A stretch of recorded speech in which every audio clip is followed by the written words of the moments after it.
Saviez-vous que Robert Stirling a inventé le premier moteur Stirling en 1816? Dans cette vidéo, je vous montrerai les meilleurs moteurs Stirling, dont certains ont été fabriqués à la maison. Le moteur Stirling est connu pour son efficacité, son fonctionnement silencieux et son potentiel de production d'énergie à petite échelle. Voyons donc ce qu'il en est.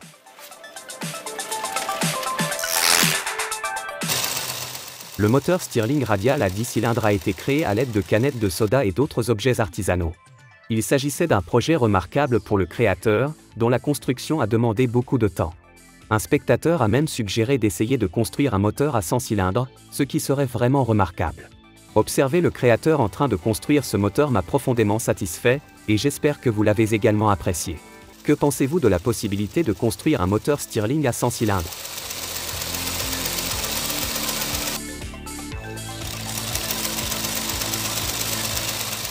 Ce moteur Stirling maison a été construit à l'aide de matériaux facilement accessibles. Chaque culasse du moteur mesure entre 5 et 6 cm de long, et les pistons du déplaceur sont espacés d'environ 5 cm. La longueur totale de la boîte dans laquelle est fixé le support du vilebrequin, du bas de la boîte au haut du vilebrequin, est de 13,5 cm. Ce moteur a atteint des pointes de 740 tours minute. Bien qu'il ne soit pas équilibré, le créateur n'a pas eu trop de problèmes avec les vibrations car les deux pistons sont extrêmement légers et pèsent environ 16 grammes.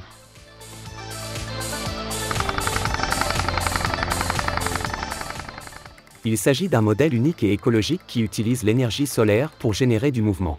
Il est fabriqué sur mesure et équipé d'une lentille de Fresnel pour concentrer la lumière du soleil et produire de l'énergie. Toutefois, en raison de la petite taille de la lentille, la quantité d'électricité produite n'est pas suffisante pour une utilisation pratique. C'est pourquoi ce modèle est principalement destiné à des fins éducatives ou de démonstration. Le modèle démontre les principes du transfert de chaleur et de la conversion de l'énergie solaire en énergie mécanique.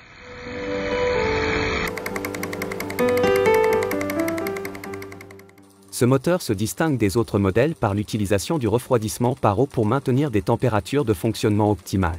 C'est un choix populaire parmi les amateurs sérieux et les passionnés d'ingénierie en raison de sa conception avancée, qui garantit un fonctionnement efficace et une durée de vie plus longue que les autres modèles. Pour commencer à utiliser ce modèle, il suffit de remplir le réservoir d'eau et d'allumer le brûleur à alcool. Il est vraiment étonnant de voir ce moteur prendre vie, alimenté par la différence de chaleur entre le côté chaud et le côté froid. La qualité de fabrication de ce moteur est vraiment stupéfiante. Comme vous pouvez le constater, il est plus compliqué que le modèle à air chaud de base. Malheureusement, il n'est pas possible de l'acheter en ligne, car il est fabriqué sur mesure. Cependant, si vous l'aimez, vous pouvez soutenir la chaîne qui a créé ce modèle en allant le voir. Je laisserai le lien dans la description pour ce créateur et tous les autres.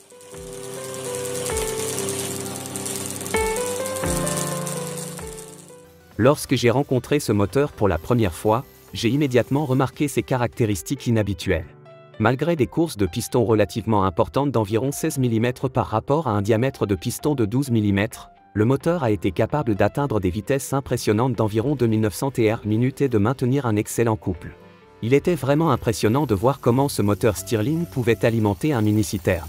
J'ai été surpris de le voir se déplacer à 2500 tours par minute sur une piste plate, et encore plus impressionné de le voir atteindre 2900 tours par minute en rotation libre. Malgré sa faible cylindrée de 3,62 cm3, il affiche un bon couple. Même sans système de refroidissement liquide, il a chauffé de manière significative mais a pu fonctionner pendant des heures sans problème.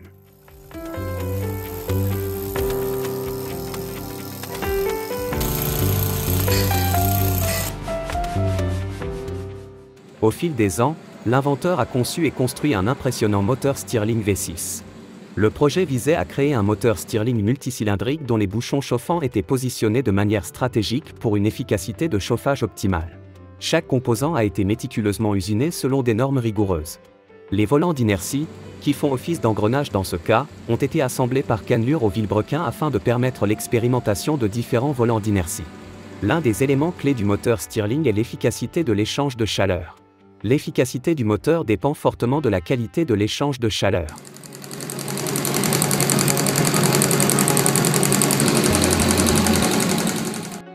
Dans cette vidéo, le créateur construit un moteur Stirling horizontal.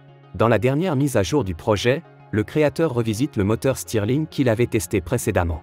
Le premier essai n'a pas été aussi concluant qu'il l'espérait, ce qui l'a incité à apporter plusieurs modifications. Tout d'abord, Il a fait pivoter le moteur sur le côté et l'a monté sur un chariot personnalisé. Ce réglage visait à améliorer l'efficacité du four, car la configuration précédente permettait au gaz chaud de contourner l'échangeur de chaleur. La nouvelle conception du four comprend une orientation latérale, une porte supplémentaire et un système mieux isolé avec une entrée d'air par le bas, bien qu'il s'agisse d'un compromis entre l'efficacité du charbon et celle du bois. Le créateur a également ajouté un volant d'inertie en béton pour améliorer la stabilité et les performances. Ce volant, constitué de 2 disques découpés au laser et remplis de ciment et de sable, a été soigneusement soudé pour maintenir l'équilibre et la rectitude. Malgré ces améliorations, le moteur doit encore relever des défis. Les tampons à rayures en acier inoxydable utilisés comme matériau de régénération restent inchangés, et le taux de compression, actuellement élevé à environ 1,4 bar, doit être ajusté. Le créateur invite les spectateurs à lui faire part de leurs commentaires et suggestions, soulignant ainsi la nature collaborative de la résolution de ces défis techniques.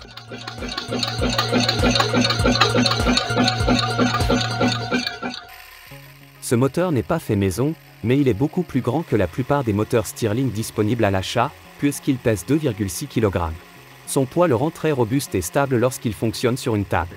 Le moteur à 4 cylindres est un concentré de puissance qui vous laissera pantois. Avec une tension de sortie de 4 à 9 volts, ses performances sont vraiment impressionnantes. La base, le support et les 2 volants d'inertie sont fabriqués en alliage d'aluminium 6061 à haute résistance, ce qui leur confère à la fois une grande durabilité et une apparence élégante. Ce qui m'a le plus plu dans ce moteur, c'est son poids. Contrairement à la plupart des autres moteurs, qui produisent d'énormes vibrations, celui-ci est stable, de sorte qu'il n'y a aucune crainte qu'il se mette à bouger lorsqu'il fonctionne. Le prix de ce chef-d'œuvre est d'environ 300 $.